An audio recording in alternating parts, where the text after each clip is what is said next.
Good evening, Dr. Roshan. Hi, John. So we have got your fluid mechanics course up, Is it? and yes, you actually have your fluid mechanics course, and this is our Moodle page.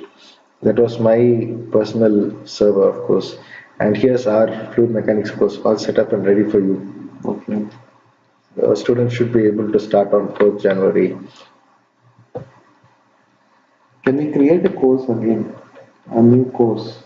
Sure. Actually, it's very easy to create a course here. Probably we can we were going through the categories. So we have in fact listed about 8 categories here, which we fit in all the structures. Of course, here I only added two. Okay. Probably we'll just have a visit of how to add a course category. Okay. Brilliant. These are the administration tools which we have. Almost everything comes into the picture here.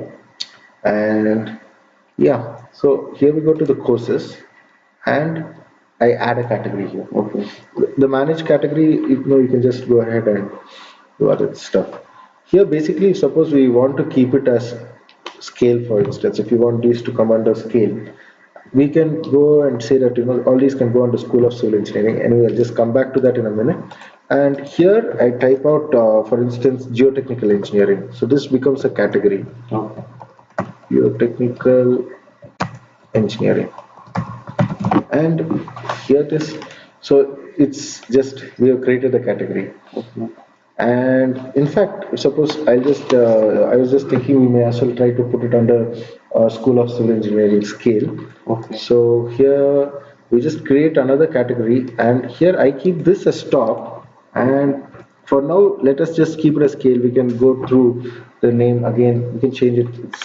It's just easy. And now the good part of this system is it's essentially almost drag and drop. So I can change the parent category to any other thing which I like. For instance, we have scale here. So I can take this to the top, right to the top, Mm-hmm. and we can move any of these courses under scale. Okay. So we can just say that all these are going to be subheadings of under scale. Okay. So I just have to say move selected categories to scale, move. So you'll find that it goes down the tree. Okay. Essentially now we have scale. We can keep adding any school we like. Okay. And now under School of Civil Engineering, these are the categories of courses which you're offering. And we have added fluid mechanics under basic civil engineering. So that's why you see number one here. And now if you want to add another category, it's done. Like you can just add. So now that the concept of the category has come, so here you see you have ordinary add a subcategory just like that, and this is under the category scale. So anyway, I come here. I want to manage the courses and categories. I come to it's basically the same page. Here I come to create a new course. The reason is scale is now, I mean, miscellaneous is the topmost, or that's the one it assumes where the course goes into. So I can create a new course, and here I have a drop down where I can put it in to the school or like in the place where I want. So here it's like the tree structure, Okay. scale and under scale basic civil engineering. So what would be the course you'd like to have? We'll go with surveying.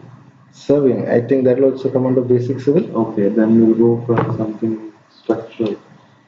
Well, probably for now we'll just stick Yes. to. Survey. In any case, it's just going to be the same thing. Yes. And okay, so I go for surveying, and I would prefer that the course code comes because we have two systems now, Cal and so this is series 1003, I presume. Yeah. But even if you're wrong, you can go ahead. And Dr. Roshan, I'll presume that you are handling this course. So probably you would like to have your name there, or can we can have something like probably the slot. Slot. Class Okay. number. So or class number, yes, you're right. So students know where they are actually going to. Probably yes, we can keep the initials of the staff member also there for convenience. Still, I'll just put it as slot as we can do all this a little later. So we have the course code So I have a doubt. Like, can we Yes. edit this full name after we Yes, create? yes, we can definitely do that. This can be done at any point of time. However, probably for the sake of, like to prevent confusion to students, probably we should not do this very frequently. Okay. And good thing is like this can all be done by one administrator at one sitting in one point, and so there's a lot of control over how things are done. And probably that is also one reason why we should devise a system where we have, like a consistency in the naming, probably a naming convention. So here this course short name is required because this will be the one where people when they get a emails, they'll be able to see this only. So they immediately know, okay, such and such subject requires a little attention or probably some information is coming in new. And so for instance, for now, I'm just leaving it at surveying SUR or something, which we can again devise a standard and change. So the short name comes as a subject for email Yes, communication. not only to email communication, even in the this is called the breadcrumb essentially. Okay. In the breadcrumb also it will show up because if you are going to have a very long name, Okay. it's not going to make sense to see it, and this will be like part of the email subject also.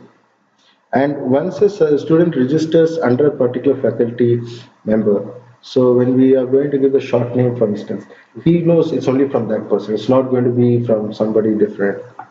So this is the thing, and again, our courses start on 4th Jan. So I'm just putting it as 4th January, and you can give us brief description. Still December. Okay, yeah, we can just make it January, and we have to make it 2016. Good. So it will accept any date we give, and it just means that it will be visible from that time. Okay. And if you will feel that your the homepage of scale is going to get very crowded and cramped, we can hide all the courses. So students will not be able to see. Teachers of that course and administrators will only be able to see all the courses when they just go into the front page. For instance, this is my front page. It's actually a mess. So if I go, for instance, okay, we are timed out. Anyway, let's just go into the home page. You'll be able to see all the courses being shown here. These are the old courses which I did, and this is the course where we both are working on. Oh, So these all come in and clutter up the space, which should essentially be avoided. Anyway, I'm not logging into this. This is just to show you what would happen if suppose we don't hide it. And yeah, here for instance, we were talking about starting of the course. okay. So here the course formats are there. In this particular thing, we'll go for the topics format, which will be like what are the divisions of the units. And you can just find that there are so many methods. Like if you're going to you really want to have it as a weekly format, go in for that. And social format is essentially where like you can have a lot of group activities and all that stuff. So there is a lot of options here. And again, number of sections, I feel 10 is a good one. And of course, that's also default. And hidden sections, What do you mean by number of sections? number of sections, for instance, okay, so probably we can just go in here. I'll log into my account here as teacher. Yes, Pakya Raj. Okay, pre-fills my password. Yeah.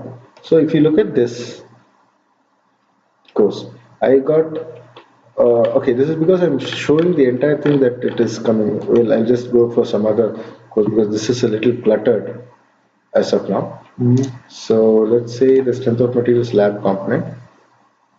So here, for instance, for each experiment, I made each of this. So each of this is a topic essentially. Okay. So if suppose, Section. yeah. So this is what we mean by um a topic. Okay. So weekly format is slightly different. Okay. And to be very frank, I have not actually gone and experimented with it because I didn't really find the need for that. Okay. And here, for instance, yeah, in this server, Big Blue button has been configured. So that's why you see the Big Blue button. These are two sessions of Big Blue button which we had. Okay. And yeah, and if suppose you turn editing on, you can actually go in and do a lot of work. Okay. But here, for instance, I'm just going through the experiment number one, and okay, not much data is here. Here there's data. So under this topic, these are video links which have been Okay. added. So student can just click it and he'll be going in and looking into that. So this is how a topic essentially works. So you can add any resource to the topic. For instance, this is a YouTube video which is added as a resource to the topic. So then those are the number of sections. Yes, you can add any number of sections. Okay. So yes, but too big a course might not be really beneficial. So you can also reduce. So we have 40 hours in a Yes. semester. Yes. So we should have 40 sections. Not necessarily. I mean, like it's up to you. If you really feel that 40 sections are required, go ahead. Okay. But what I am personally doing is I put it as units, and for each unit I give some resource. Okay.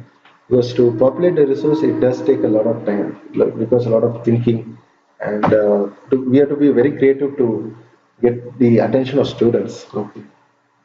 So this is about the course format, and then we have the appearance.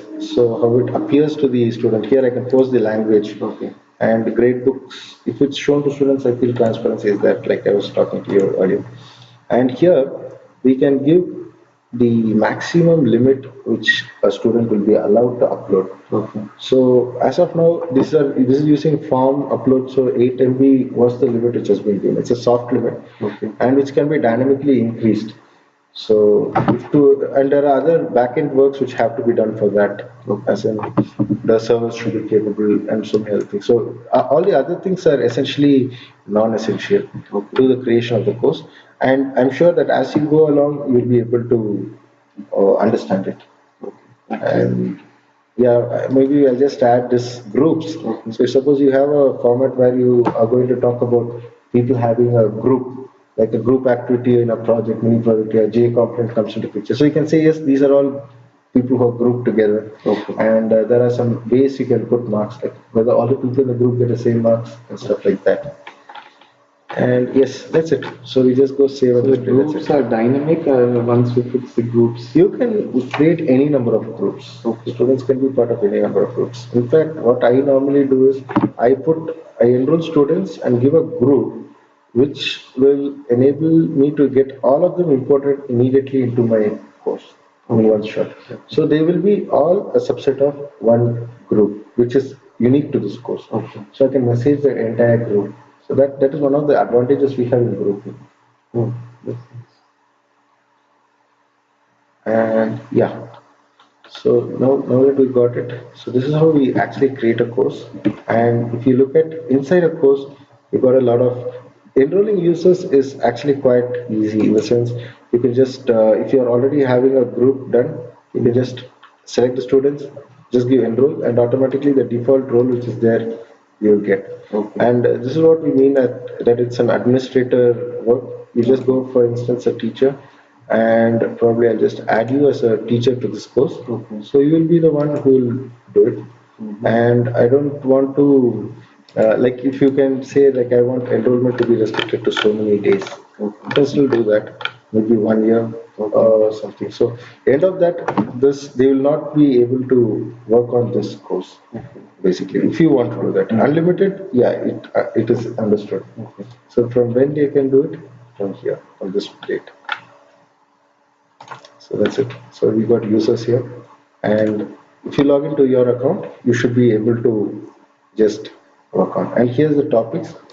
These are some of the resources which you can add, and these are the activities which you have. You can add a quiz, you can add lessons, and yeah, so it is really easy. In fact, you can have a wiki where anybody who's part of the course, they participate and benefit. So That's it. yeah, that's it. It's so simple. Yeah.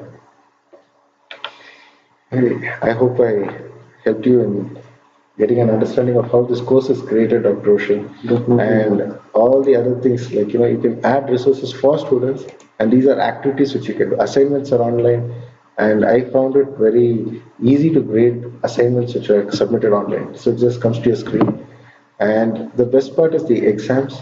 So Yeah, that is really good. In fact, I was discussing with Professor Simon on this, Oh, okay. and I will probably link you with that video. Yeah, I think this was very beneficial. I think I can go ahead and start. All the best. Thank you, John. Thanks a lot. Bye. Yeah, bye.